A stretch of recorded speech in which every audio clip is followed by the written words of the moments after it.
Chapter हम लोग start कर रहे हैं कल्चरल चेंज।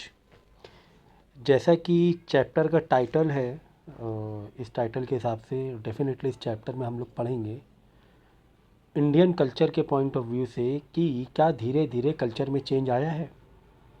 क्योंकि सोशल रिफॉर्म काफ़ी हुए थे। इससे पहले हम लोग ने पढ़ा था सोशल रिफॉर्म के बारे में कि किस तरीके से सती प्रथा, फिर हिंदू मैरिज एक्ट हुआ, और भी दूसरे जो रिफॉर्म हुए हैं सोशल में, कास्ट से लेकर रिजर्वेशन काफ़ी बनाए गए। जो छोटी कास्ट थी उनको ऊपर लाने के लिए, आगे बढ़ाने के लिए रिजर्वेशन सिस्टम रखा गया।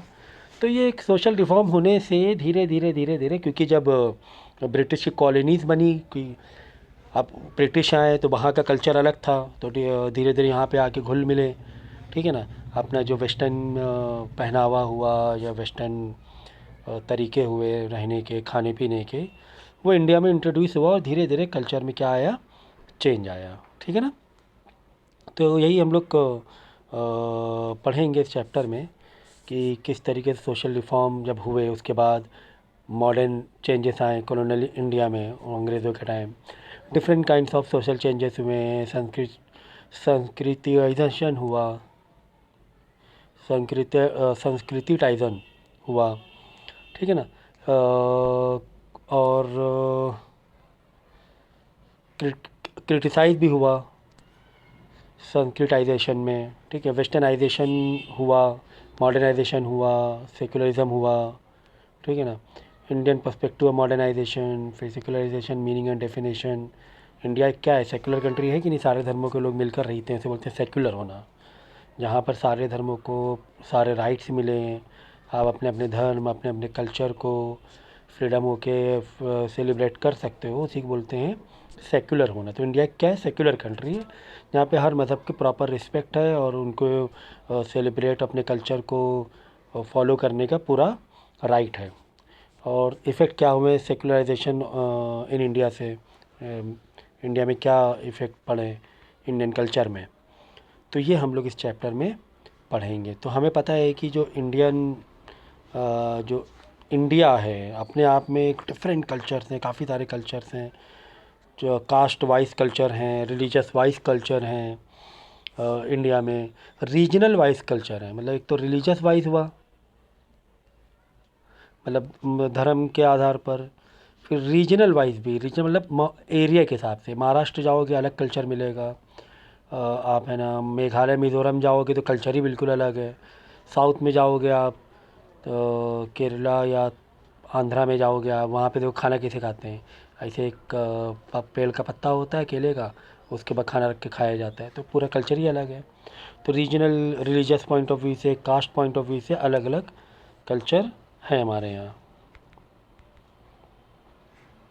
तो यहाँ पे देखो क्या लिखा बोल्ड लेटर से कि social structure is a containing arrangement of persons in relationship defined और controlled by institution, while culture refer to socially accepted norms और पैटर्न ऑफ बिहेवियर। तो ठीक है ना, कि सोशल एक स्ट्रक्चर में जो लोगों का एक रिलेशनशिप का अरेंजमेंट होता है वो कल्चर पर डिसाइड होता है। एक कल्चर के लोग होते हैं तो हम अलग एक रिलेशन फील करते हैं, अलग अलग कल्चर के लोग हैं तो अलग रिलेशन फील करते हैं उनके साथ। ठीक है।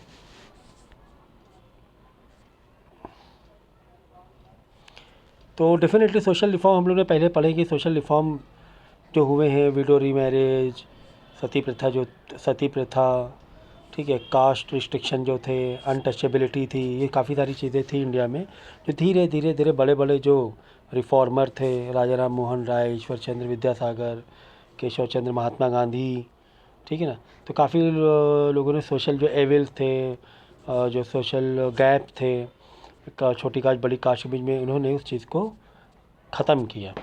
ठीक है। तो ये सारी चीज़ हम लोग ने पहले चैप्टर में पढ़ चुके हैं इससे पहले। तो modern changes in colonial India में क्या चेंजेस हुए? एक तो कम्युनिकेशन चेंज हुआ है ना, मोड्स ऑफ कम्युनिकेशन। आप देखो गाड़ियाँ आ गई, ट्रेन उन्होंने लेकर आए थे, फॉर्म्स ऑफ बड़े बड़े ऑर्गेनाइजेशन बनाई गई, नेचर ऑफ आइडियाज़। तो नई टेक्नोलॉजी आई, तो नई टेक्नोलॉजी से लोगों ने आगे बढ़ना सीखा। लोगों ने सोचा कि हाँ, हमें पढ़ना लिखना चाहिए, हमारे पास भी टेक्नोलॉजी होनी चाहिए, अपने इंडिया में टेक्नोलॉजी बननी चाहिए। तो printing press, telegraph, microphone, train, ये सब चेंजेस हुए थे इंडिया में, ठीक है। मॉडर्नाइजेशन हुआ था। तो Keshab Chandra Sen visited Madras in 1864 and Pandit Ramabai travel all over country. Some of them even went to other countries, जैसे क्रिश्चियन मिशनरीज़ के जो बहुत सारे काम हुए थे ट्राइबल के लिए, इसमें काफ़ी बहुत बड़ा चेंज आया। नागालैंड, मिज़ोरम, मेघालय में क्रिश्चियन मिशनरीज आई, जो लोगों ने क्रिश्चियनिटी अपनाना शुरू किया। वहाँ क्रिश्चियन मिशनरीज़ ने इनको हेल्प की, रोज़गार दिया, पैसे दिए। तो नागालैंड, मिज़ोरम, मेघालय में काफ़ी क्रिश्चियन लोग रहते हैं, ठीक है। इनको टेक्नोलॉजी दी, तो ये धीरे धीरे कल्चर में चेंज आता चला गया, धीरे धीरे कल्चर में चेंज आता चला गया। तो modern social organisation like the Brahmo Samaj हुआ इन बंगाल, आर्य समाज हुआ इन पंजाब, सेटअप किया गया मॉडर्न सोशल ऑर्गेनाइजेशन। और इंडिया मुस्लिम वुमेन कॉन्फ्रेंस, औरतों का औरतों को मॉडर्नाइजेशन और डेवलपमेंट के लिए यह ऑर्गेनाइजेशन, ये कॉन्फ्रेंस सेटअप किया गया, जिसको बोलते हैं Anjuman Khawateen Islam, was founded in 1914। The reform movement was not restricted to debates and conference but was widely propagated through the newspaper and। तो सिर्फ कॉन्फ्रेंस और मीटिंग में ही नहीं लिमिट था रिफॉर्म का, न्यूज़पेपर के थ्रू और जर्नल के थ्रू देश के कोने कोने में पहुंचाया गया। औरतों को आगे बढ़ना है, जैसे औरतों पहले घूंघट या नकाब के पीछे थी, काम नहीं करने दिया जाता था। तो ये चेंज हुआ कल्चर में, आज लेडीज़ देखो काम कर रही हैं, ठीक है ना। Emergence of new ideas of liberalism and freedom. तो नए आइडिया आए, लिबरलाइजेशन आया। लिबरलाइजेशन मतलब पहले रिस्ट्रिक्शन बहुत था, फिर लिबरलाइजेशन से खुलापन आया कि औरतें भी काम कर सकती हैं जेंट्स के साथ मिलकर, मेल फीमेल मिलकर, ठीक है। एजुकेशन ले सकती हैं हायर, लेडीज़ भी और वुमेन भी। तो ये सारे रिफॉर्म हुए हैं, ठीक है ना। तो यहाँ पे देखो different types of social changes के बारे में दिया हुआ है, जैसे कि संस्कृताइजेशन। एम.एन. श्रीनिवास हुआ first talk about the concept sanskritization, ये हमने पहले बार पढ़ा था।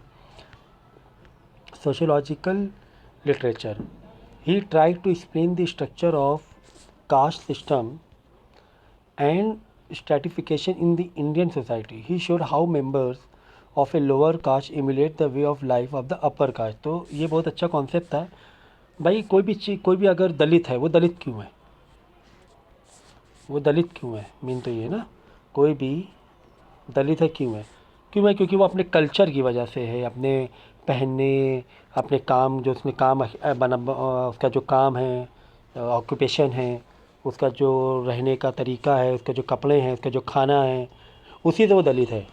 पैदा होते साथ ही हाथ पैर तो वही है ना, पैदा होते साथ ही दलित बोल दिया जाता है, क्योंकि उसके माता पिता, उसके पेरेंट्स दलित हैं। लेकिन एक्चुअली में हाथ पैर, जब बच्चा पैदा हुआ था, हाथ पैर नाक आँख वही है। तो अगर वो अपना रहने का तरीका, अपना कल्चर बदल दे, जो अपर कास्ट के पास जो कल्चर है, रहना, खाना पीना, पहनना, वो अगर वो वैसा स्टार्ट कर दे शुरू से ही, तो वो दलित क्यों कहलाएगा, कोई पहचान ही नहीं पाएगा वो दलित है कि नहीं। तो इसी को बोलते हैं संस्कृताइजेशन, ठीक है ना, या फिर संस्कृतिजेशन भी बोलते हैं इसे। तो ये ना M.N. श्रीनिवास, ये डॉक्टर श्रीनिवास ने इस पे कॉन्सेप्ट में हम लोग डिटेल में पढ़ा हुआ था, कि इस पे कॉन्सेप्ट डाला कि जो हम लोग खा रहे हैं, पी रहे हैं, हमारा जो रहने सहने तरीका है, अगर वो अपर कास्ट के जैसा हो जाए, हम भी इंग्लिश बोलने लगे या अच्छी एजुकेशन ले लें, ठीक है, अच्छे कपड़े पहनने लगे, अच्छा बिजनेस करने लगे, तो हम फिर इससे टूट जाएंगे ना। हम क्यों, कोई हमें दलित या कोई छोटा कास्ट क्यों बोलेगा हमें, ठीक है ना। तो यही चीज़ थी, उसको मिक्स होना अपर कास्ट के साथ, लोगों के साथ। तो ये पहले, ये टाइम लगा इसको, अभी भी हो रहा है ये तो, लेकिन धीरे धीरे चीज़ बदलती चली गई, ठीक है। The impact of Sanskritisation in many sided, its influence can be in language, literature, ideology, music, dance, drama, style of life, ritual, जो रिचुअल है, रहने के तरीके। Since the word Sanskritisation comes from the word Sanskrit, it is mainly reflective of the social culture changes in Indian society. हमारी संस्कृति क्या, बोला हमारा कल्चर क्या है, वही ना बोलते हैं। It is primarily the process that take place within the Hindu society. Through this, Srinivas said that it was visible in other sector and religious group as well. However, different studies show that it operated differently in different parts of the country. In India, culture rural group, the dominant caste played a significant role in the process of Sanskritization. A highly Sanskritized dominant caste like the Brahmin had a strong influence in the entire religion. तो अब क्या होता है इसमें कि जो इसे ब्राह्मण है, जो ऊंची कास्ट है, वो बाकी जितने भी कास्ट हैं सबसे बड़ा इन्फ्लुएंस रहेगा इसका ब्राह्मण का। बहुत सारे मंदिर ऐसे हैं जहाँ पे छोटे कास्ट के लोग नहीं जा सकते, ब्राह्मण का इतना बड़ा इन्फ्लुएंस है। So this can be called process of descent. तो इससे क्या हुआ कि आप है ना उनसे बात नहीं कर सकते हो, उनके जैसे उनका डोमिनेंस इतना है कि वो नॉन सांस्कृतिक कास्ट हो गई, या फिर हम कह सकते हैं कि डिसंस्कृताइजेशन हो गया, क्योंकि इतना ज़्यादा गैप है अगर। तो इसीलिए संस्कृतिजेशन करके गैप को क्या करना है, कम करना है। सो यहाँ पे देखो बोल्ड में लिखा हुआ है M.N. Srinivas, the Sanskritization of a group has usually the effect of improving its position in the local caste hierarchy। ठीक है ना, कि लोकल कास्ट हायरार्की को इम्प्रूव करना है। तो it's normally presuppose an improvement either in the economic or political position join the mainstream society to create tradition of Hindu। तो वही बात है ना कि छोटी सोसाइटी को जो बड़ी सोसाइटी है उसके साथ आके क्या है, मिलना है। ठीक है ना, उसके साथ वैसे रहन सहन, वैसे ही एजुकेशन लेना है। तो ये मेन था संस्कृताइजेशन का, मेन जो रोल था या मेन ऑब्जेक्टिव था। अभी क्रिटिसिज्म क्या है, क्या क्रिटिसिज्म है? तो एक तो मेन क्रिटिसिज्म है कि Sanskritisation does not lead to structural change. बोला जाता है कि स्ट्रक्चरल चेंज नहीं हो सकता है संस्कृतिजेशन से। क्यों नहीं? कि भाई आप पैदा दलित में हुए हो, माना कि आपने अच्छे कपड़े पहन लिए, अच्छा आपने कल्चर बदल लिया, लेकिन रहने का तरीका बदल लिया, एजुकेट हो गए, लेकिन रहोगे तो आप बाई डिफ़ॉल्ट वही कास्ट के। ठीक है ना। कॉन्सेप्ट ऑफ संस्कृति डिफरेंशिएट बिटवीन अपर एंड, तो अपर क्लास वाले लोअर क्लास का वो मिलना घुलना पसंद ही नहीं करेंगे, है कि नहीं। सुपीरियरिटी क्योंकि अपर क्लास के पास है, अपर कास्ट के पास है। Sanskritization seems to justify inequality and exclusion in society. तो ऐसा लगता है कि भाई दलित क्या दलित नहीं रहना चाह रहा है, उसे दलित बोलने में शर्म आ रही है क्या? तो वो इनइक्वलिटी वाली बात आ गई। So it appear to suggest that the concept of pollution and purity are all right by presuming that the lower caste would won't become upper caste in order to look down upon the lower caste। तो वही बात है कि क्या lower जो cast वाला लोग है वो ऊपर जा रहा है? क्यों ऊपर जा रहा है? कि बाकी लोग तो नीचे हैं, तो क्या वो नीचे वालों को देखने के लिए ऊपर जा रहा है क्या? या सभी जितने भी लोग नीचे हैं सभी बदल जाए पूरा? वो पॉसिबल कैसे हो पाएगा? और क्या क्रिटिसिज्म है? Due to adaptation of upper caste rites and ritual practices of dowry has risen. तो यही है कि अपर कास्ट में जैसे कि डाउरी चल रही है बड़ी बड़ी, तो उतना फिर खर्चा, उतना फिर बाकी नेगेटिव चीज़ें भी एक्सेप्ट करनी पड़ेगी।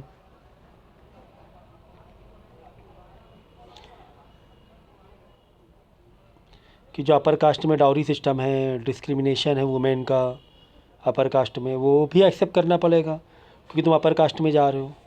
तो due to sanskritization Dalit cultural has disappeared. तो दलित का जो कल्चर था वो तो ख़त्म होता जा रहा है, उनका अपना खुद का जो ओरिजिनल था, क्योंकि वो बड़े कास्ट से मिलते लोग मिक्स होते जा रहे हैं। Process of centralization is not visible through पूरे इंडिया में। कैसे ये नहीं पॉसिबल है या नहीं है ये इंडिया में, हर कोई इतनी जल्दी एक्सेप्ट क्यों करेगा? तो धीरे धीरे से चेंज होगा, 100-200 साल लगेंगे। और क्योंकि लोग क्या करते हैं, घर गए दूसरा घर बदल लिया, अच्छा रहने खाने पीने लगे और वो अपने कास्ट में नाम सरने बदल देते हैं, कोई पहचान ही नहीं पाता है कि ओरिजिनल वो दलित था कि क्या था। तो centralisation is specific form of acculturation. तो ये एक स्पेशल फॉर्म है बदलाव का, जो कि इतना आसान नहीं है। ठीक है, तो ये क्रिटिसिज्म है कि इतना आसान नहीं है कि आप इतना बड़े लेवल का बदलाव कर सकते हो आप। क्योंकि चलो एक दलित है या क्षेत्र है, दलित चमार यही सब है ना छोटे कास्ट, तो वो ज़रूरी सब लोग अमीर हो, सब पैसे वाले हो। इसमें 100 लोग में एक कोई रिच रहेगा, वो जाके मिक्स हो जाएगा बड़े कास्ट के साथ। छोटे लोग कैसे मिक्स हो पाएंगे? नहीं हो पाएंगे, गरीब जो है, पुअर लोग। अब देखो वेस्टर्नाइजेशन, वेस्टर्न का कॉलोनियल पीरियड का वेस्टर्नाइजेशन काफ़ी हुआ, ठीक है ना। दूसरे जो सब कल्चर थे, पहनावा था, वो धीरे धीरे क्या होने लगा, इंडिया में आने लगा। पैंट शर्ट, पहले लोग यहाँ धोती पहनते थे, कुर्ता पहनते थे। इमरजेंस ऑफ सेक्शन हुए, अडॉप्टेड वेस्टर्न लाइफ स्टाइल। जो बड़े कास्ट के लोग थे वो वेस्टर्न लाइफ स्टाइल अडॉप्ट करने लगे। जो रिच थे और बड़े कास्ट के लोग थे, तेज़ी से डाइनिंग टेबल रखने लगे, लिविंग रूम होने लगा, फ्रिज और ये वो। इम्पैक्ट ऑफ वैसे इंडियन आर्ट और लिटरेचर में भी काफ़ी इम्पैक्ट पड़ा लिटरेचर में। जैसे कि इंग्लिश में किताबें लिखी जाने लगीं, ठीक है ना। इंडियन आर्ट में भी बहुत सारे चेंजेस आए। अगर आप बड़े बड़े बिल्डिंग देखोगे, आर्किटेक्ट मुंबई कोलकाता में, तो आप देखोगे कि जो यूरोप में जिस तरह बिल्डिंग बनाई जाती थी, अगर आप देखोगे वीटी स्टेशन या मुंबई का हेडक्वार्टर, या फिर वहाँ पर चले जाओगे सुभाष चंद्र मेमोरियल कोलकाता में, तो उनका आर्किटेक्ट स्ट्रक्चर जो है वो ब्रिटिश स्टाइल है, समझे। तो इस तरह impact of westernization of family institution. Family में भी देखो वेस्टर्नाइजेशन होने लगा। पहले लोग बड़ी बड़ी ज्वाइंट फैमिली में रहते थे, अब डिसइंटीग्रेशन होने लगा। जिसकी शादी हुई उसका घर अलग। तो ये क्या है, वेस्टर्न इम्पैक्ट पड़ा। Impact of westernization on the status of women. Women का स्टेटस बढ़ने लगा। पहले वुमेन का स्टेटस बहुत डाउन था इंडियन कल्चर उसमें, लेकिन वेस्टर्नाइजेशन से वुमेन जो थी उनको एजुकेशन के राइट मिले, जॉब के अपॉर्चुनिटीज़ मिली, पॉलिटिक्स में अपॉर्चुनिटीज़ मिली। फिर नेक्स्ट टॉपिक है मॉडर्नाइजेशन एंड सेकुलराइजेशन। पहले लोग सेकुलर नहीं थे उतने, हिंदू मुस्लिम बहुत था, एक दूसरे घर पे नहीं जाना होता था, उनके कल्चर ही अलग थे हिंदू के। मुस्लिम बिल्कुल अपने अलग कल्चर सेलिब्रेट करता था। अब क्या हो गया है, अब दोनों ही एक दूसरे कल्चर सेलिब्रेट करने लगे हैं। अगर आप देखोगे तो इधर ईद में भी विश करते हैं लोग, सेवई बेचते हैं, इधर दिवाली मिठाई आती मुस्लिम के घर पे। तो ये एक मॉडर्नाइजेशन हुआ है, ठीक है। अब इंडियन पर्सपेक्टिव क्या है मॉडर्नाइजेशन का? इंडियन का पर्सपेक्टिव ये हुआ कि एग्रीकल्चर में बदलाव हो गया, इंडस्ट्रीज़ आ गई, एजुकेशन आ गया, बड़े बड़े कॉलेज, बड़े बड़े हॉस्पिटल बन गए हैं, ईटिंग हैबिट में बदलाव आ गया। लोग देखो आप स्नैक्स और फास्ट फूड खाने लगे हैं। तो ये इंडियन में मॉडर्नाइजेशन हुआ है। So in India direction of modernisation has been different from the that of the other countries of West. First, in the process of modernization, many traditional institution, ये वाला पैराग्राफ देखो, activities were revived. For example, there are many television channel devoted to religion, that is Astha, Sanskar, Sadhana, etc. In the grammar of modernization, the important religious leader has not only remained intact but has increased. बापूजी आसाराम, सदांशु जी महाराज, ठीक है। बहुत सारे जो modernisation से religious भी बढ़ रहा है, क्योंकि लोग चैनल खोल रहे हैं रिलीजियस बेस पर, और चैनल की जो रीच है गांव गांव तक है। तो ये भी एक मॉडर्नाइजेशन हुआ रिलीजियस में, ठीक है ना। Joint family system has almost disappear. Joint family disappear हो चुकी है, लोग अलग अलग रहना चाहते हैं अब।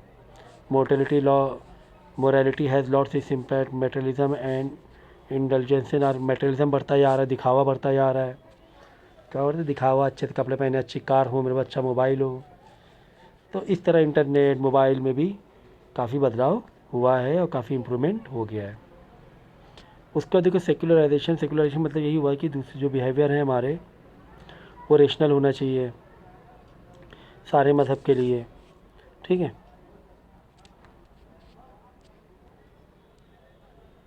वेस्टर्न कल्चर इतना अडॉप्ट कर लिया हम लोगों ने कि सेकुलरिज्म बढ़ता जा रहा है, सेकुलरिज्म बढ़ता जा रहा था। तो secularism in the social thinking attitude that tries to gradually brings in more rationality and practicality into tradition, behavior, religious predominance. So M.N. Srinivas ने क्या कहा, the meaning of the word secularization is that whenever whatever was considered religious is not considered that way in any longer.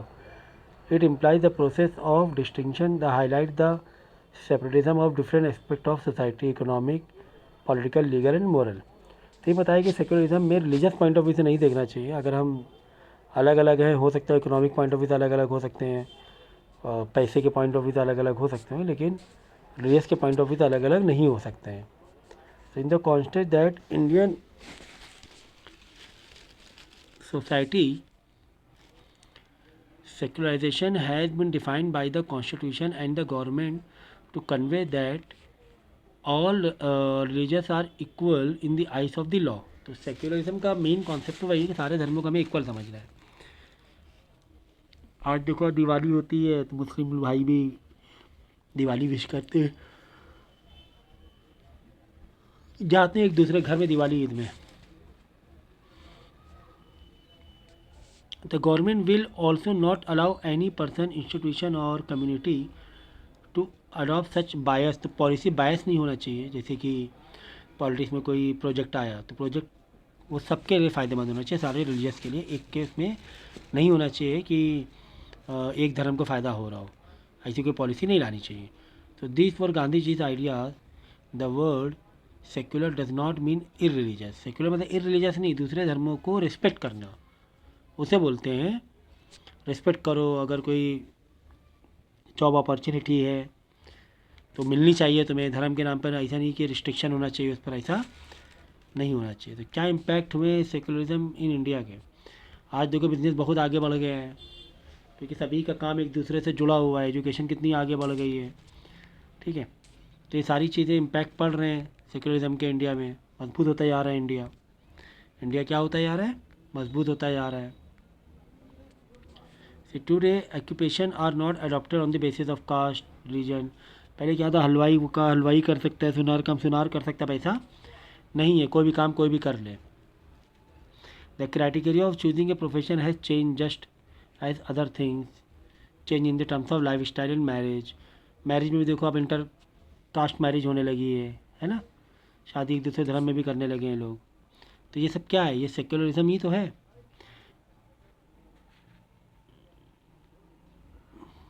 Instead of going to religious places they can, सिर्फ पहले religious के place में लोग जाते थे, अब लेकिन जगह जगह जाने लगे हैं, ठीक है ना, एक्सप्लोर करने लगे हैं।